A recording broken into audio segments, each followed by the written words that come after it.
આજના દિવ્ય સત્સંગમાં સહસ્ત્રાર ચક્રનું અલૌકિક જ્ઞાન ગ્રહણ કરીશું. પહેલા 6 જે ચક્રો છે એ 6 ચક્રોના વિડીયો સદગુરુ ચૈતન્ય ચેનલ પર અપલોડ કરેલા જ છે, જેની લિંક નીચે ડિસ્ક્રિપ્શન બોક્સમાં આપેલી છે. 7મું ચક્ર એટલે સહસ્ત્રાર ચક્ર, જેને શૂન્ય શિખર પણ કહેવામાં આવે છે. અદ્ભુત, દિવ્ય અને અલૌકિક આ સહસ્ત્રાર ચક્ર છે. જે ભગવાન થયા, મહાપુરુષો થયા, જે પરમપદને પામી ગયા, જે મોક્ષની દિવ્ય સ્થિતિને ઉપલબ્ધ થયા, તેમનું આ સહસ્ત્રાર ચક્ર એક્ટિવ થઈ ગયેલું હોય છે. સહસ્ત્રાર ચક્ર પર 1000 પાંખડીવાળું કમળ ખીલે છે. પહેલાના જે 6 ચક્રો છે ને, મૂળાધાર, સ્વાધિષ્ઠાન, મણિપુર, અનાથ, વિશુદ્ધિ અને આજ્ઞા ચક્ર, ત્યાં કમળ સીધા ખીલે છે. અને આ સહસ્ત્રાર ચક્ર પર કમળ ઉલટું ખીલે છે. એની ડાળી ઉપર અને કમળ ઉલટું, 1000 પાંખડીવાળું કમળ. અને આ સહસ્ત્રાર ચક્ર એક્ટિવ થઈ ગયું છે. એના પ્રમાણ રૂપે મહાપુરુષો કંઈક સંકેત મૂકતા જાય છે. જેમ કે તમે ભગવાન બુદ્ધનો ફોટો જોશો તો અહીંયા ગોળ ગોળ ગોળ હશે, વાંકડિયા વાળ બતાયા હશે. એ નિશાની છે કે એ મહાપુરુષનું સહસ્ત્રાર ચક્ર એક્ટિવ થઈ ગયું છે. તેમનું 1000 પાંખડીવાળું કમળ ખીલી ગયું છે. એ પ્રમાણ દર્શાવે છે કે તે પહોંચી ગયેલા છે. અને પાછળ અહીંયા જે ચોટી રાખતા હોય છે તે કમળની દાંડી છે. એટલે પહેલાના સમયમાં જેનું સહસ્ત્રાર ચક્ર એક્ટિવ થઈ જતું, જે શૂન્ય શિખરે પહોંચી જતા, નિરાકાર નિર્લેપ થઈ જતા, તેને મહાપુરુષો ટકો કરીને અહીંયા ચોટી રાખતા. એ પ્રમાણ હતું. એ જોઈને ખબર પડી જાય કે આનું સહસ્ત્રાર ચક્ર એક્ટિવ છે, અને એને જ રખાવતા જેનું એક્ટિવ હોય, બીજા બધાને નહીં. પહેલા આવું પ્રમાણ હતું. એ પ્રમાણ દ્વારા કાર્ય થતા હતા. પણ પછી આગળ જતા જતા તે દેખાદેખી થઈ ગઈ કે આને આમ રાખ્યું તો હું પણ આમ રાખીશ, આને આવું નામ લખ્યું તો હું પણ આમ નામ લખીશ, કોઈએ આમ કર્યું તો હું પણ આમ કરીશ. એ દેખાદેખી થઈ ગઈ. દેખાદેખી એ ભક્તિ નથી. ભક્તિ તો ભીતરનો વિષય છે. ભક્તિ ભીતરનો આનંદ છે. ભક્તિ ભીતરનો ભાવ છે. ભક્તિ ભીતરનો પ્રેમ છે. ભક્તિ તો ભીતરની છે. ભીતરમાં જેને જાગી ગયું, જેને જાગૃત થઈ ગયું, તે જ ભજન, ધ્યાન, સાધના, તપશ્ચર્યા, સંયમથી આ માર્ગે આગળ ચાલીને શૂન્ય શિખર સુધી પહોંચી જાય છે. જે ગુરુ હોય ને, એ તમને રસ્તો બતાવે કે અહીંયાથી તમે અહીંયા જશો તો અહીંયા પહોંચશો, આમ થશે પછી આમ વળશો તો અહીંયા પહોંચશો, અહીંયા પહોંચ્યા પછી આવા અનુભવ થશે પછી અહીંયા પહોંચશો. એ ખાલી તમને પથ બતાવે, થિયરી, કે આમ આમ આમ આમ આમ કરીએ ને એટલે અહીંયા પહોંચે. થિયરી બતાવે બેઠા બેઠા. પછી જે સતગુરુ હોય, એ સતગુરુ તમને આજ્ઞા ચક્રમાં પહોંચાડી દે, આજ્ઞા ચક્ર સુધી લઈ જાય. પહેલા ચક્રથી યાત્રા કરાવતા કરાવતા આજ્ઞા ચક્ર સુધી લઈ જાય, જ્યાં 2 પાંખડીવાળું કમળ ખીલે છે, જેને શિવ નેત્ર પણ કહેવામાં આવે છે. આના પણ અમુક પ્રમાણ છે. જેમ કે તમે ત્રિશૂળ જુઓ તો ત્રિશૂળમાં આજુબાજુમાં 2 પાંખડીઓ છે. અહીંયા આ 2 પાંખડીઓ છે અને વચ્ચે ત્રીજું નેત્ર છે. એટલે આ થઈ ગયું ત્રિશૂળ. એ ત્રિશૂળ બતાવ્યું છે, શક્તિનું પ્રતીક બતાવ્યું છે. એનો મતલબ કે એ આજ્ઞા ચક્ર એમનું એક્ટિવ છે. એ સંકેત આપ્યો કે આ 2 પાંખડી વાળું કમળ ખીલે એટલે આ ત્રીજું નેત્ર ખુલે, અને ત્રીજું નેત્ર જેનું ખુલે એ શક્તિ છે. એનામાં શક્તિ આવે, આત્મશક્તિ, આત્મબળ, આત્મ સામર્થ્ય આવે, એ શક્તિનું પ્રતીક છે. એટલે ત્રિશૂળ બતાવ્યું. બધા જ આપણી ભીતરના જ સંકેતો છે. એટલે જે મહાપુરુષો હોય ને, એ મહાપુરુષો એક શબ્દમાંથી અનેક શબ્દો પ્રગટ કરે, અનેક ગ્રંથો પ્રગટ કરી દે એક શબ્દમાંથી, અને એક શબ્દનો તમને સાક્ષાત્કાર કરાવી દે. અને જે સાક્ષાત્કાર કરાવે ને એ સદગુરુ કહેવાય. સદગુરુ સિવાય તમને કોઈ સાક્ષાત્કાર ન કરાવી શકે. જેમ કે ઓમકાર છે, ઓમકાર આપણી ભીતર જ છે. ત્યારે તમને ખબર પડે, જ્યારે કોઈ મહાપુરુષ એનો સાક્ષાત્કાર કરાવે ત્યારે દેખાય કે ઓહો, અહીંયા ઓમ છે, પછી અહીંયા ડમરો છે, અહીંયા ત્રિશૂળ છે, અહીંયા ગદા છે, અહીંયા છડી છે, આ ભાલું છે, આ તીર છે, આ ધનુષ બાણ છે. બધું આ પિંડ બ્રહ્માંડમાં જ છે બધું. પણ જ્યારે સદગુરુ મળે ત્યારે એ સાક્ષાત્કાર કરાવે. બધા જ દેવી દેવતાના સાક્ષાત્કાર તમને તમારી પર જ કરાવી દે, તમારી ભીતર જ કરાવી દે. કે આવું કેમ? શંખ ક્યાં છે?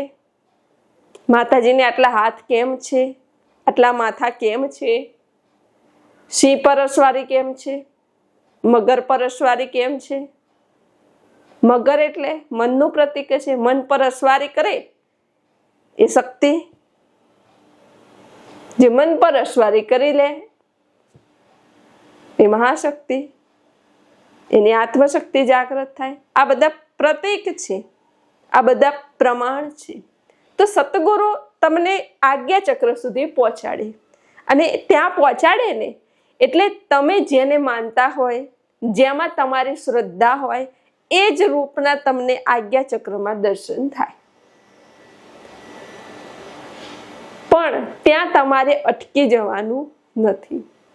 જો જેને હજુ અલગ દેખાતું હોય, તારું મારું દેખાતું હોય, તારો ધર્મ જુદો મારો જુદો એવું દેખાતું હોય, તારા ગુરુ જુદા મારા ગુરુ જુદા એવું દેખાતું હોય, એટલે સમજી લેવાનું કે હજુ એ આજ્ઞા ચક્રથી નીચે જ છે, હજુ ઉપર ઉઠ્યો નથી. જેનો દ્વૈત ભાવ હોય એ હજુ આજ્ઞા ચક્રથી નીચે જ છે. આજ્ઞા ચક્રમાં જે પહોંચશે એને એક જે માનતો હશે એના દર્શન થશે, એનો સાક્ષાત્કાર થશે. કોઈ ભૂતકાળના ગુરુને માનતા હોય તો એના દર્શન થાય, કોઈ વર્તમાનના માનતા હોય તો એના દર્શન થાય. પણ ત્યાં દર્શન કરીને ઘણા અટકી જતા હોય છે કે બસ અમે તો પહોંચી ગયા, અમને તો મળી ગયું. પણ ના, આજ્ઞા ચક્ર તો શરૂઆત છે આ યાત્રાની. આજ્ઞા ચક્રથી તો તમારી યાત્રા શરૂ થાય છે. પણ આજ્ઞા ચક્રથી યાત્રા કરાવનાર સદગુરુ મળવા દુર્લભ છે. અને આવા સદગુરુ તમને જીવનમાં મળે તો આવા સદગુરુને ઓળખવા દુર્લભ છે. અને ઓળખી જાઓ તો એમના વચન પર રહેવું દુર્લભ છે. અને વચન પર રહો તો એ પ્રમાણે ચાલવું મુશ્કેલ છે, ને એ પ્રમાણે ચાલો તો પછી પહોંચવું જરાય મુશ્કેલ છે નહીં, તો સરળતાથી પહોંચી જાઓ.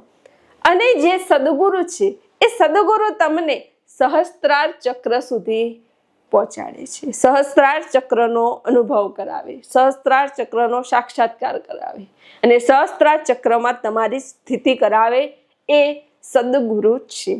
અને જે સહસ્ત્રાર ચક્ર પર પહોંચેલા હોય, જેની સ્થિતિ સહસ્ત્રાર ચક્રમાં હોય, એને જ અધિકાર છે આ ચક્ર જાગૃત થવાનો અને આ ચક્ર જાગૃત કરવાનો. અને જે પહોંચેલા હશે ને એ જ આ ચક્ર જાગૃત કરી શકે છે, અને એના દ્વારા જ આ સહસ્ત્રાર ચક્ર જાગૃત થાય. બાકી આ ચક્ર જાગૃત થતું નથી. કહેવાય છે કે શૂન્ય શિખરમાં એટલે સહસ્ત્રાર ચક્રમાં કોઈ 3 મિનિટ સુધી ત્યાં સ્થિર રહે ને તો એનો મોક્ષ.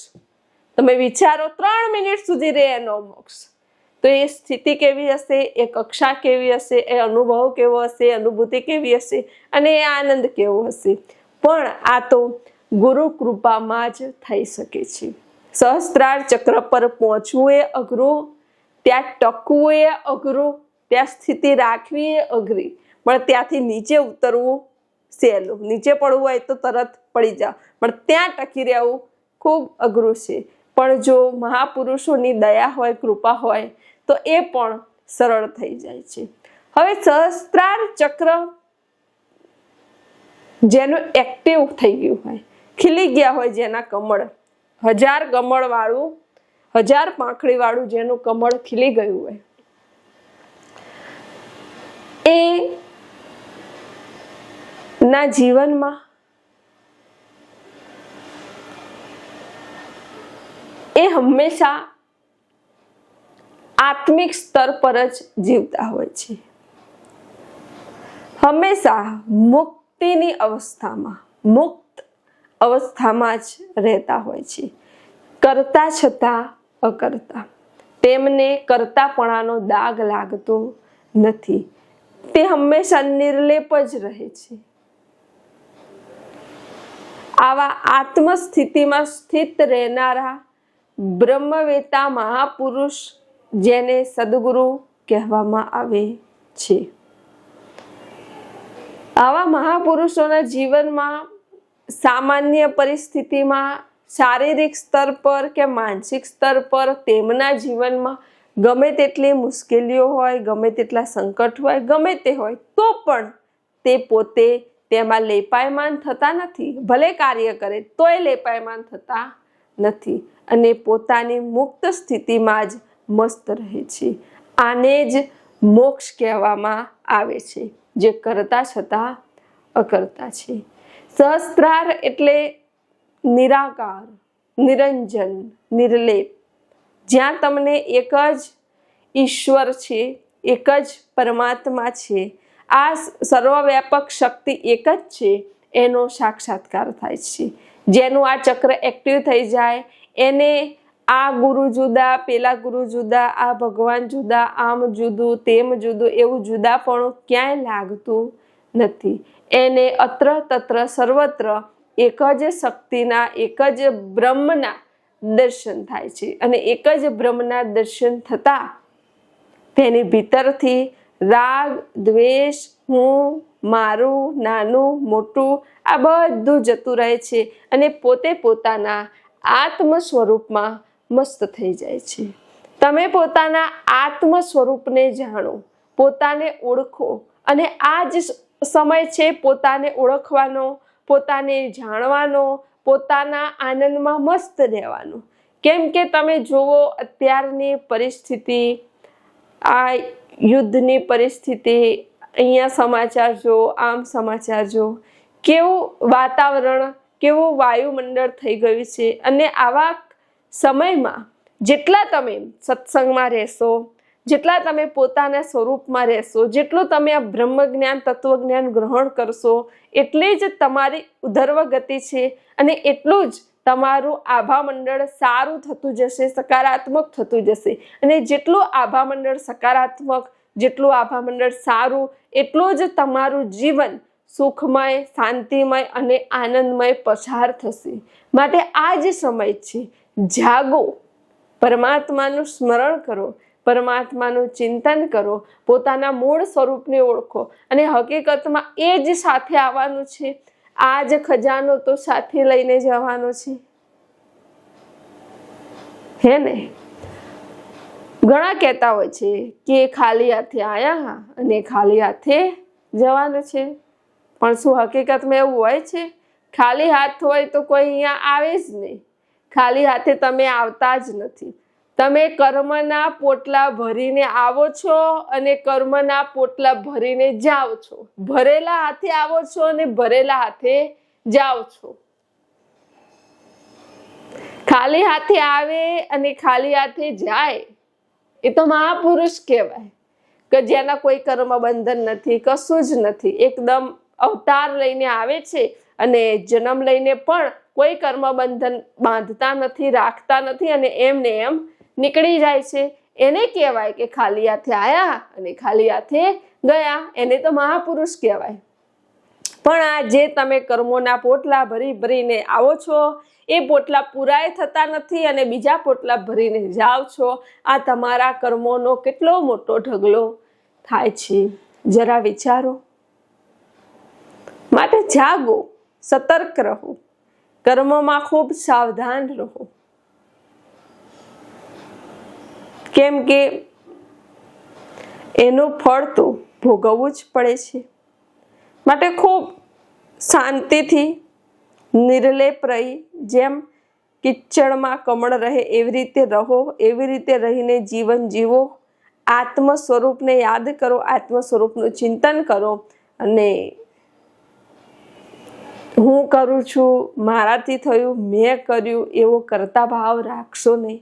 જે થયું પરમાત્માની કૃપાથી, પરમાત્માની દયાથી થયું એવો ભાવ રાખો, જેથી કર્મ તમારી જોડે બંધાય નહીં, કાર્યનું અભિમાન તમને ન આવે અને તમે શાંતિથી મુક્ત થઈ નીકળી જાઓ.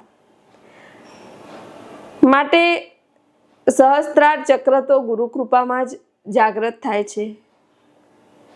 ગુરુ કૃપામાં જ આ ચક્રની અનુભૂતિ થાય છે, સાક્ષાત્કાર થાય છે. માટે નિયમિત ધ્યાનમાં, સાધનામાં, સત્સંગમાં, મહાપુરુષોના સાનિધ્યમાં રહેવાથી ધીરે ધીરે જન્મો જન્મનો કચરો છે એ દૂર થાય છે અને ભીતરમાં નવું જ્ઞાન, નવી ઉર્જા, નવા ચૈતન્યનો સંચાર થાય છે. તો આ 7 ચક્રોનું એક પ્લેલિસ્ટ બનાવેલું છે, જેની લિંક નીચે ડિસ્ક્રિપ્શન બોક્સમાં આપેલી છે. આપ સર્વના હૃદયમાં બિરાજમાન પરમાત્માને પ્રણામ.